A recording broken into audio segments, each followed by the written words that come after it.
Damos inicio ya a nuestro segundo segmento de entrevistas. Vamos a conocer qué se ha avanzado durante este día en esa labor de rescate en el vertedero de la zona 3. Son alrededor de 20 personas reportadas ya como desaparecidas. ¿Qué acciones se están implementando y qué acciones se prevé se puedan implementar en los próximos días? Ustedes ya se han dado cuenta también por algunos medios de comunicación que Villanueva está apoyando con que se vaya a verter de ese lado pues toneladas y toneladas de basura provenientes de la ciudad capital. Damos la bienvenida a Fernando Trabanino, él es defensor del Procurador de Derechos Humanos, y también al ingeniero César Barrientos, quien es analista en temas de seguridad. Bienvenidos a ambos. Paola. Muchas gracias. Comenzamos con usted. ¿De qué tamaño es esta tragedia al compararla con hechos parecidos anteriores y con lo que ya se tiene registrado y contabilizado hasta el momento? Pues yo diría que por el estilo. Ya han habido deslaves muy grandes y eventualmente desaparición de camiones con gente adentro y cosas por el estilo en el pasado. Como decíamos esta mañana, es una especie de lotería anunciada, cantada, solo que en negativo, ¿verdad? Era de rezar porque no sucediera, y es porque la tecnificación de este relleno, mal llamado sanitario, no se ha hecho como debe ser, ¿verdad? Y en todo caso, yo diría que habrá que prever esto en el futuro.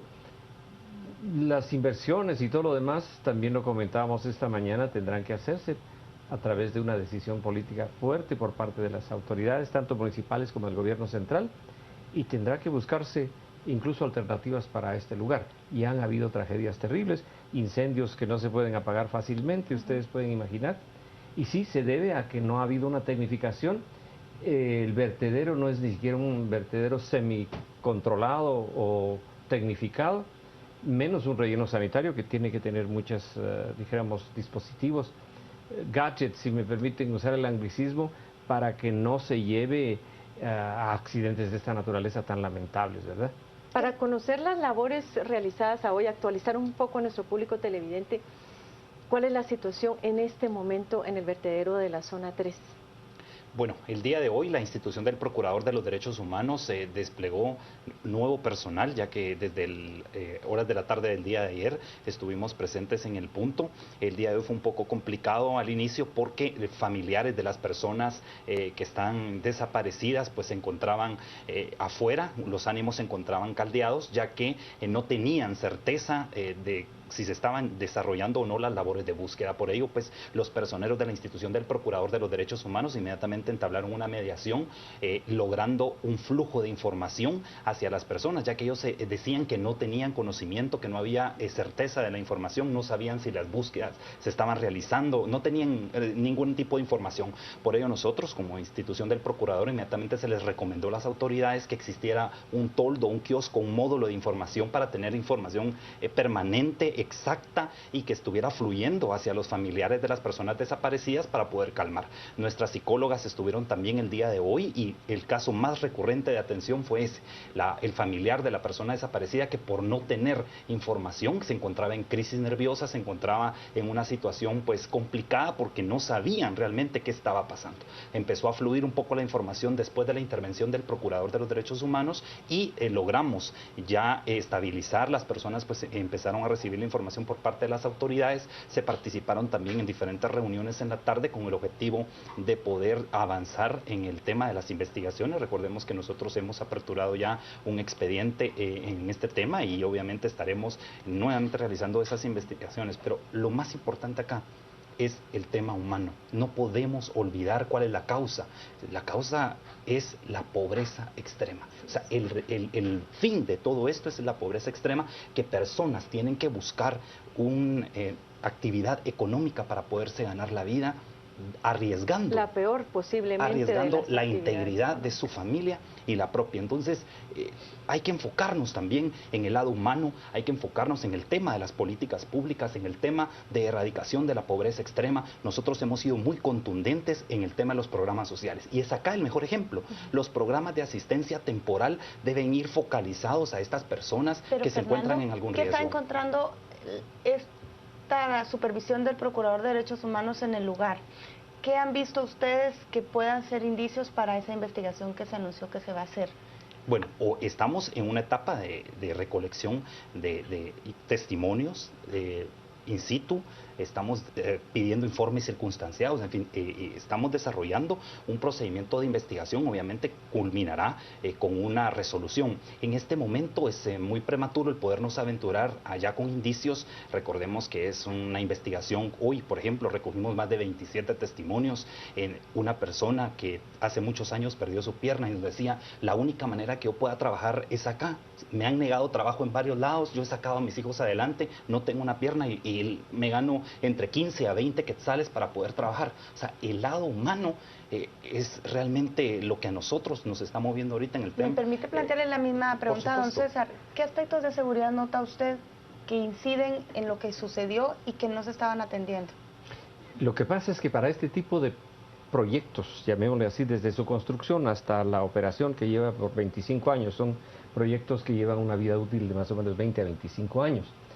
Se puede pensar que el trabajo de la segregación de las basuras, de la separación, segregación, como se le llama, los pepenadores podrían tener, por supuesto, toda una, como quien dice, una serie de elementos para hacer su trabajo de mejor manera. Hace un trabajo muy importante. Comentábamos también esta mañana que les llega a ellos lo menos posible de elementos recuperables, porque ya en el trayecto de los camiones recolectores se hace la clasificación de lo principal, se pasa a dejar a los centros de acopio y a ellos les llega lo más pobre. Aún así, miren, a mí me ha tocado trabajar muy cerca de los guajeros así llamados, en mi condición de ingeniero ambiental, basurólogo también, y les digo sinceramente, hay dos caras. La gente que está ahí, por ejemplo, en el vertedero del kilómetro 22, a la salida del Atlántico, el que tiene a su cargo AMSA, tiene un grupo reglamentado, autorizado, y son personas que aprecian su trabajo y le dan gracias a Dios por tenerlo, porque pueden llegar a tener hasta un ingreso de unos 100 a 150 quetzales al día. Lo único es que lo hacen en condiciones muy precarias. Pero les decía que este tipo de proyectos, incluso los bancos que dan los préstamos y financian eventualmente, tienen programas adicionales que se les llama de salvaguarda social y ambiental. En la salvaguarda social tienen que tener una serie como quien dice, de apoyo a la ejecución de trabajos de esta naturaleza tan peligrosos y tan, si ustedes quieren, mal vistos, ¿verdad? Por la suciedad y todo aquello. Y por otro lado, el riesgo. A eso quería yo referirme, sí. El riesgo. Hay temor dentro de las personas que viven en los alrededores, que si no estoy mal son como mínimo 60,000 personas que viven en los alrededores. Yo no sé, ingenieros, hay manera de saber el nivel de riesgo por la erosión que hay en el área. Llama la atención esas grandes grietas que se ve que se están formando y que parece ser que todavía de vez en cuando podría haber uno que otro movimiento, sobre todo si las lluvias persisten. Usted también mencionaba de que esto es muy peligroso porque conecta con la contaminación del agua y posiblemente también con el problema de los colectores, ¿verdad? Y esos grandes agujeros que se abrieron, uno de ellos en la zona 6. Sí. Cuéntenos un poco sobre pues miren, esto. Al respecto, les digo, cuando hemos estado tratando de asesorar, y alguna vez hace 30 años, desde un relleno sanitario en la administración del ingeniero Lee, estuvimos a punto de tener un relleno sanitario, pero los cambios de gobierno en aquel entonces, tanto municipal como de la nación, imposibilitaron el continuar con esos proyectos que Albit tenía en su agenda, en su cartera de proyectos. Pero lo que estamos tratando de hacer es que, aunque sea a estas alturas, y desgraciadamente cuando suceden estas desgracias, valga la redundancia, es que hay que tomar cartas en el asunto, preverlo, moverlo del lugar, es una de las cosas que habría que hacer. Ya estudiamos 4 lugares. ¿Usted cree que colapsó, como se está mencionando, o está a punto? No, pues mire, lo que pasa es que son partes, es muy grande el área. Mire, ese colector que yo estoy mencionando, que queda cerca del lado del cementerio, es un colector que desfoga ahí.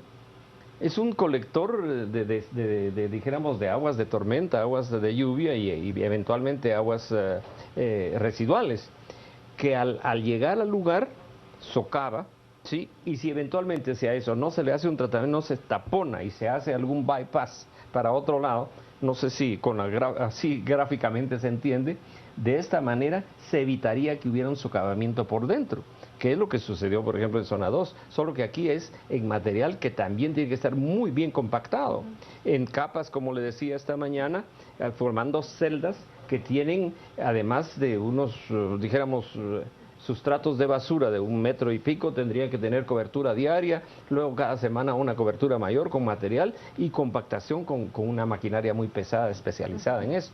Entonces, esa tecnificación iría dándole la seguridad que estamos buscando, si es que se usaran las técnicas de relleno sanitario. Y lo más que se ha llegado, desde mi modesta forma de ver, es a un vertedero semi-tecnificado.